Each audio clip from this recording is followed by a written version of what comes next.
انسان سے مانگا جائے اور زیادہ مانگا جائے اور بار بار مانگا جائے ناراض ہوتا ہے، وہ اکیلا رب ہے جس کی یہ شان اور اس کی عظمت ہے کہ اگر اس سے بار بار مانگا جائے، زیادہ مانگا جائے تو وہ خوش ہوتا ہے، اور اگر اس سے نہ مانگا جائے وہ ناراض ہوتا ہے۔ یہ شان اسی رب کی۔ اللہ پاک قرآن مجید میں فرماتے ہیں وَقَالَ رَبُّكُمُ ادْعُونِي أَسْتَجِبْ لَكُمْ، اور تمہارے رب نے کہا ہے کہ مجھے پکارو، میں تمہاری پکار کو قبول فرماؤں گا، میں تمہاری دعا کو قبول فرماؤں گا، سنوں گا۔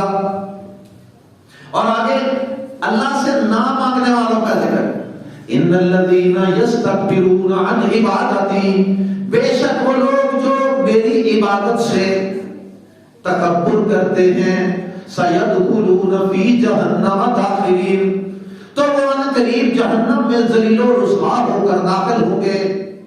دو باتوں پہ غور کیجیے۔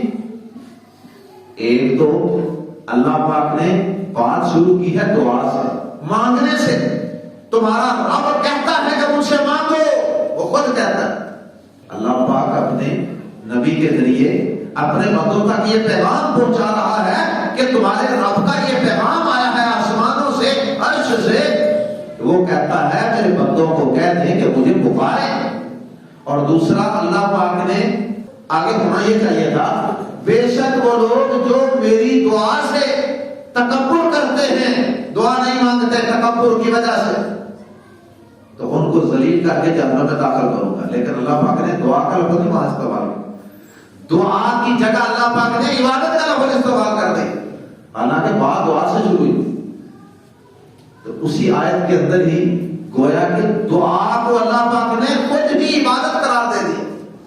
مجھ سے مانگو، اور جو لوگ میری عبادت سے یعنی میری مجھ سے دعا کرنے سے تکبر کریں گے، تکبر کی وجہ سے نہیں مانگتے، اللہ کے سامنے سجدہ ریز نہیں ہوتے، اللہ کے سامنے ہاتھ نہیں اٹھاتے، دامن نہیں پھیلاتے، ان قریب وہ جہنم میں ذلیل و رسوا ہو کے داخل ہوں گے۔ تیسری بات، دعا نہ مانگنا تکبر ہے اور اس کی سزا جہنم